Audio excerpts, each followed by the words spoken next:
If you're interested in reinventing yourself, optimizing your morning routine is a waste of time. What you need is clarity around your non-negotiable. I have plenty of experience in transforming and changing myself over and over and over and over in my life, and never started with figuring out a morning journal, cold plunge, daily gratitude journal, meditation. None of that matters until your non-negotiables are crystal clear. In my mid-20s, I got very immersed into the world of Ashtanga yoga. And that taught me something that I think has carried over for the rest of my life, including going full circle to now being very religious, ironically enough. But this same idea and principle has applied to helping me go from never having surfed to surfing in Hawaii and Nazaré, from never having picked up a guitar in my life to playing bossa nova concerts, never having written a line of code to being a software engineer, to go from never having climbed a day in my life to climbing up in Yosemite. Whatever it is that you want to do and achieve, you can do it if you have this principle in mind. Now, to give you a little context, Ashtanga yoga is very different than any other form of yoga, in that most yoga schools, you kind of go to your phone, choose a time that works for you, and maybe you like this teacher, maybe you don't like that teacher. Every teacher is going to be different. Every classroom is going to be different just based on the playlist preferences or what postures the teacher is going to choose to do that day. Ashtanga yoga is completely different. It's the same practice every single day. And it sounds excruciatingly boring, but there is beauty in the methodology. Your first day, you're going to be practicing alongside someone that's been doing it for 15 years. It doesn't matter. Everyone's focused on their own practice.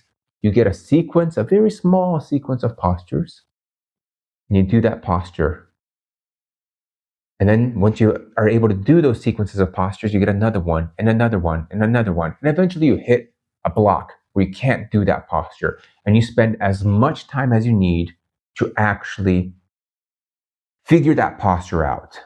Whether it's a body position thing, releasing some emotional self-talk that's making you think you can't do the posture, or it's going to be a spiritual experience, what have you, it doesn't matter. You're consistently chipping away at a wall, even when you think you can't do it, and eventually the transformation happens. Now, why am I saying all this?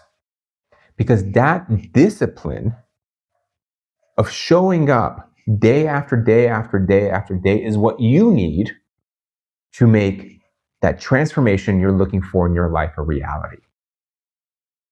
I don't care what it is you're pursuing. For me, the latest thing has been my faith in finding a relationship with Jesus Christ and going back to the Catholic Church and just double dipping on that.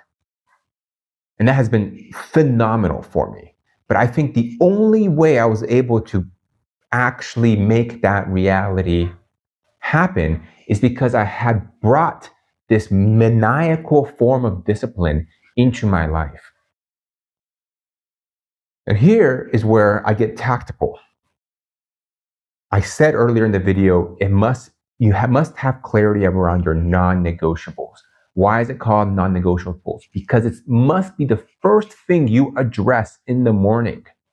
It can't be something you schedule for after work. No, this pursuit. Now, I don't care if your pursuit is religious or sports or writing. To me, it does not matter. What I want for you is for you to have the confidence to go out and conquer whatever it is that you want to conquer.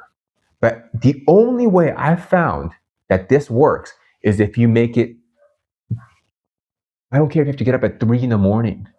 There were stages of my life where I was having to get up at 4 a.m. to do my practice.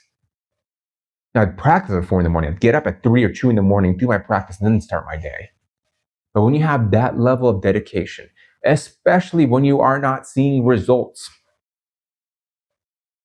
somehow, if you keep just pushing through, the results will come. And what I see a lot is folks being like, wow, you must be so special. We must be, what's the secret? There is no secret. I get up in the morning, and for me right now, it's writing. I want to write more. I want to be a better articulator, a better communicator. So I get up, before I even do anything, I'm writing. And the beauty of this methodology is 3 months ago, my shift was I want to just be more religious. I want to find my faith. And so I decided to go to daily mass. Life is too short to live on autopilot. And the only way to go through this transformative process is if you have crystal clear in your own head, what is that first thing you're going to be working on when you wake up tomorrow? It's not going to be checking your Slack or your email. It's going to be doing that thing that lights your soul on fire. Because when you pursue that, you are a better person for those around you. And when you're a better person for those around you, they notice something and it kind of makes them want to be the best versions of themselves. But it always has to start with you pursuing that thing that makes you alive. And you must do it before the world has a chance to distract you.